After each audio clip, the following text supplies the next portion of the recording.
ત્રાટક એ યોગનું એક અંગ છે. જેને આત્માજ્ઞાન થયું નથી તેને બહુ જ ઉપયોગી છે. તેથી જે અણુ જેટલી નાની જગ્યામાં આ દ્રષ્ટિને સ્થિર કરે છે ત્યારે મન એક નાના અણુમાં સ્થિર થાય છે. ત્યારે જગતની જંજાળનો મોહ છૂટી જાય છે અને મન સ્થિર થવાથી ઉપાધિઓના દુઃખો મટે છે અને સાથે સાથે પાપ થતા નથી.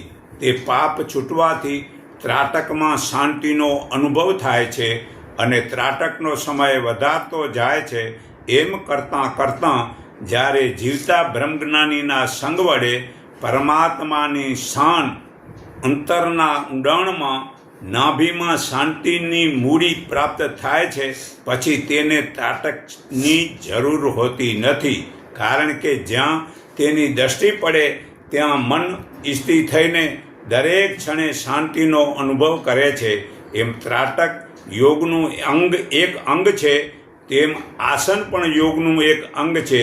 જેનો પાયો મજબૂત તેની ઇમારત મજબૂત હોય છે.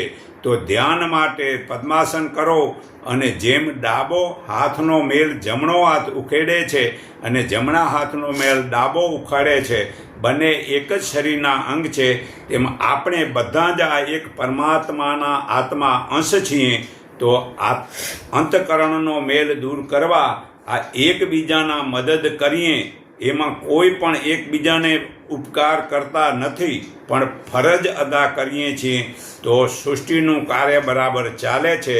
જ્યારે દ્રષ્ટિ સ્થિર થાય છે ત્યારે મન પણ સ્થિર થાય છે. કારણ કે મન સિવાય જગતની રચના કરે કોણ? જેનું મન વધુ જોવા જાણવાનો વિસ્તાર વધારે છે તેનું જગત પણ ઘણું જ વિસ્તારવાળું હોય છે.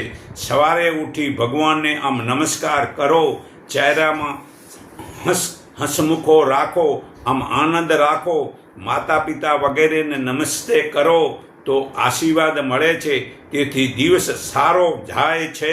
તો માતા પિતાને દરરોજ સવારે ઉઠીને પગે લાગો ને ઉઠતા નાકે બાજુ જે બાજુ શ્વાસ આવતો હોય તે બાજુનો પગ પહેલાં નીચે મૂકો તો આખો દિવસ સારો જશે.